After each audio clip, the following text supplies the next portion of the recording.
Alrighty, let's go ahead and get started on a few more examples. In the last video, I spent a bit of time trying to sort of conceptually walk you through exactly what was going on and why.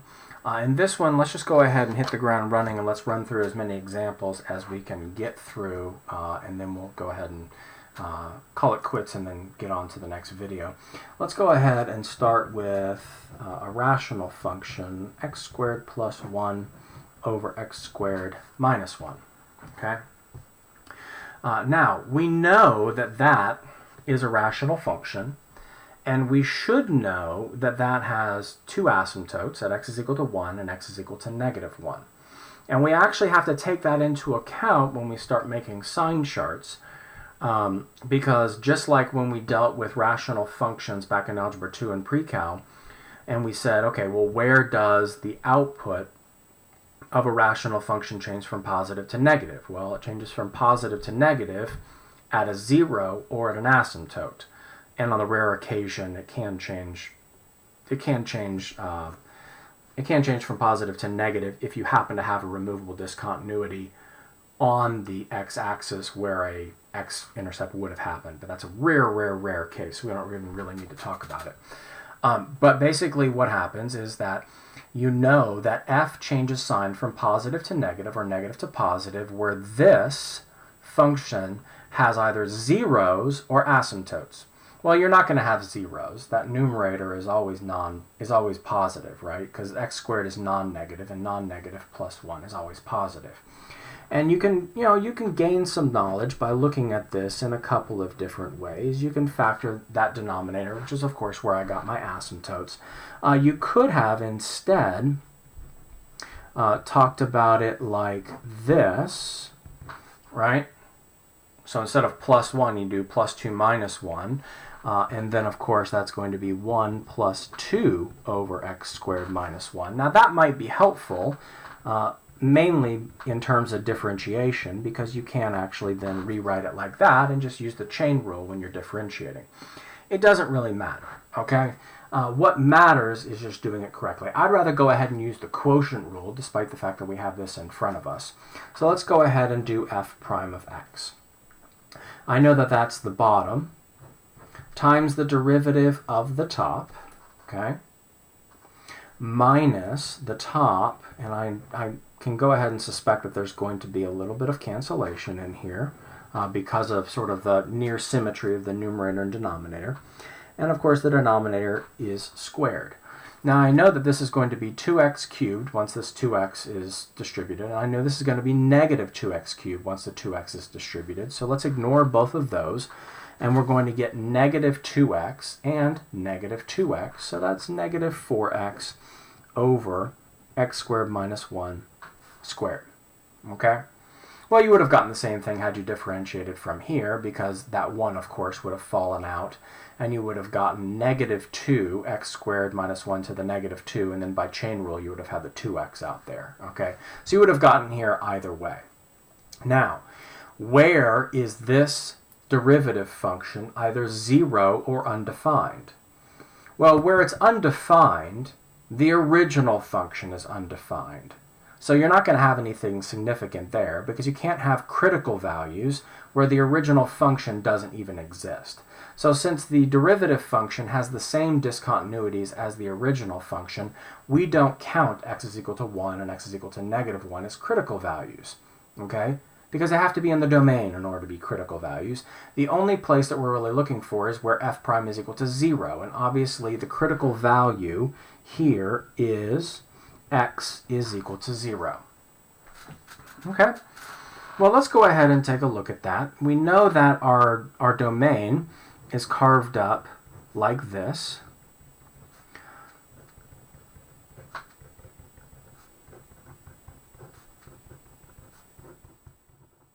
Okay. Now, why did I include negative 1 and 1 when those aren't critical values? Well, they're breaks in the domain, okay? And as you should remember, you can get changes in slope across an asymptote as well, right? So you can get, let's say we have a function like this. You can, across that asymptote, go from a positive slope to a negative slope. So you have to entertain those, even though they're not critical values per se. They are relevant to assessing the positiveness and negativeness of slope. Okay, so we have f prime, and we know here it's undefined, and here it's undefined. It was the same with the original function. We know here it's 0. Now, everything that the denominator gives us, that's an actual value, that's not, 1 and -1, which makes it undefined, that's going to be positive because it's squared. The denominator is always non-negative. So the only thing that's going to determine the positiveness or negativeness of the slope of f is going to be that numerator. So let's go ahead and plug in. Anytime you plug in a negative, it's going to be canceled out by that negative, and you're going to get positive slope. Anytime you're going to plug in a positive number, it's going to combine with that -4 and give you a negative, okay? So you have positive, 0, negative, and negative. And of course, you have little asymptotes in here. So I can tell what that's probably going to look like. But let's go ahead and designate, this right here is, of course, going to be your maximum point. And if you plug 0 into the original function, you're going to get 0, -1. Okay? And this is, of course, a max because f prime changes, okay, from positive to negative, okay? And that's basically the language of the first derivative test, and that tells us, that's basically your interpretation of the sign chart, which basically is your justification for why you're designating 0, -1 as a relative maximum for the function. Now, if I'm asked for intervals increasing and decreasing, what's great about the sign chart is I already have it in terms of interval notation. I know that it's increasing from -infinity to -1, union -1 to 0, and I know it's decreasing, having a negative slope from 0 to 1, union 1 to infinity. Well, that's all well and good, but I'm really more interested in the funness that is the second derivative, because that's what 4.3 is all about. But, all of this comes to bear upon the function itself, so I want to make sure we keep walking through all of it. Now, the second derivative, let's go ahead and rewrite f. I know that f is x squared plus 1 over x squared minus 1. I know that f prime of x is -4x over x squared minus 1 squared. Or, maybe we will do it the other way this time. But then, of course, you do have the product rule in there with the chain rule. Let's go ahead and do it by the quotient rule. We all need practice with the quotient rule anyway.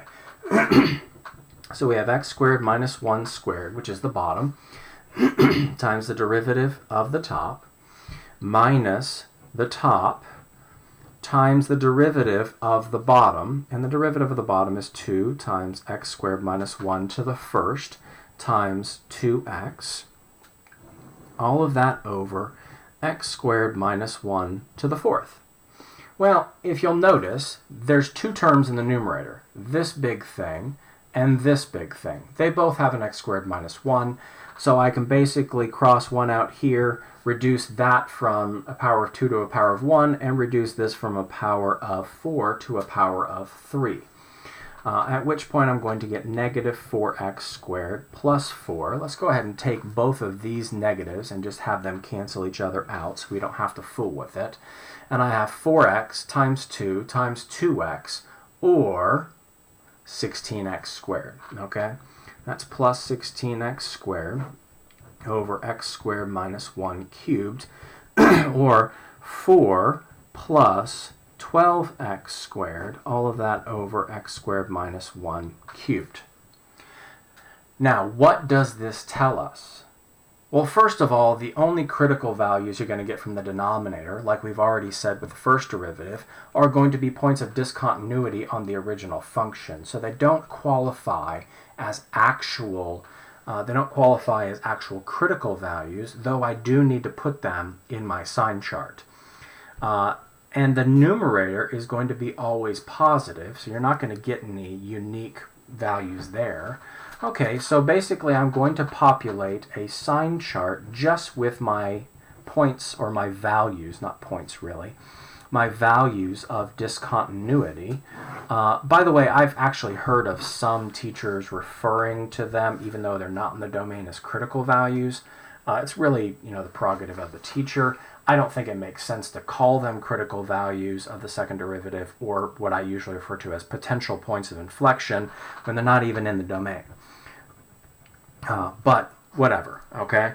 Now I know that when I plug this into the denominator, if I plug in anything over here, let's plug in -2. If I plug in -2 into here, I'm going to get 4 minus 1, or 3 cubed. That's going to be positive in the denominator. Well, the numerator is always positive, so it's going to be positive over positive, or positive. So that's concave up over here. I know that I can plug in a 0 right here and get a negative in the denominator. Okay, and I know that I'm going to go ahead and plug in a 2. I'm going to get the same thing as when I plugged in a -2, and I'm going to get this. So your concavity does change. It just changes over the asymptotes, over the values of discontinuity, and not over some critical value. Okay, well, you also know that this had a certain shape in terms of the first derivative sign chart, and when you look at them in tandem, they actually kind of wind up making a whole lot of sense together. Okay? Basically, this curve right here is this concave downness. If this is concave up and negative slope, we can kind of see what that's going to look like. We've already talked about just the basic 4 different types. If this is increasing and concave up, I can tell the general shape of that.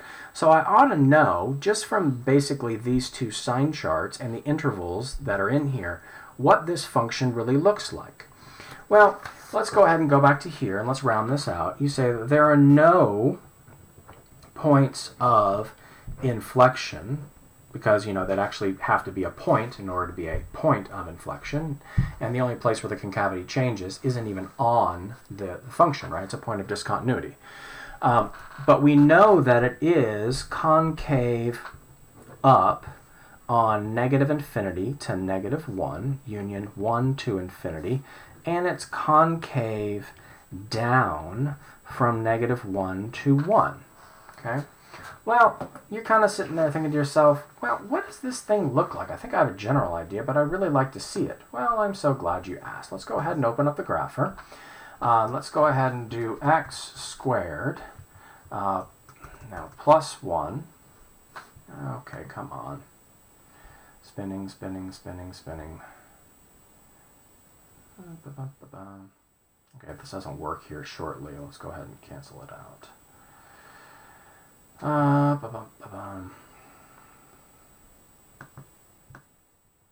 Okay, well, let's go ahead and do it on the calculator instead. This grapher is obviously not behaving. Okay, let's go ahead and clear that out. And we'll go x squared plus 1 over x squared minus 1. Let's go ahead and go to the window. Let's go, I don't know, let's go -4 to 4 and -4 to 4 on the y, and let's see what that looks like. Well, that looks like concave up and increasing. Okay, let's ignore that. Okay, that looks like the interval where it's concave up and increasing. That looks like between -1 and 1, that it's increasing and then decreasing, but the whole time concave down. And that looks decreasing while concave up. That is exactly what my first and second derivative sign chart showed me. And basically this accords with everything that I already know about the function anyway. Okay, what else do you notice? Do you notice the fact that it's even? Okay, that function has y-axis symmetry because even over even. The numerator is even function, the denominator is an even function, so the quotient of even over even is going to be even, okay? Now, that was a little bit of a sticky one because it was rational and it took a whole lot of time to actually do the derivatives and stuff like that. And I tried to actually, go through it at a bit of a pace that was that you were capable of sort of absorbing the information, since it was only our second time through. As a result, that brings us to about 15 minutes on just this one problem. These wind up getting hairy. This is actually a test where it culminates in 4.5, which is called curve sketching. I'm going to use this information that I'm gleaning from the functions by using my first and second derivative and the sign charts in order to be able to draw a very accurate sketch of the curve. This is a test that I used to actually give 2 problems and no one ever finished. I mean, these wind up being rather beastly questions. And so, I mean, it shouldn't come as any surprise that a lot of this takes a little while to actually work through. In the next couple of videos, I'll try to go a little bit faster and perhaps get through maybe 2 examples in the next video. I can only do a couple of more of these before I have to move on to the other thing that's in 4.3, which is called the second derivative test. But put that out of your mind for right now, and we'll get to that here in just a few videos. Bye.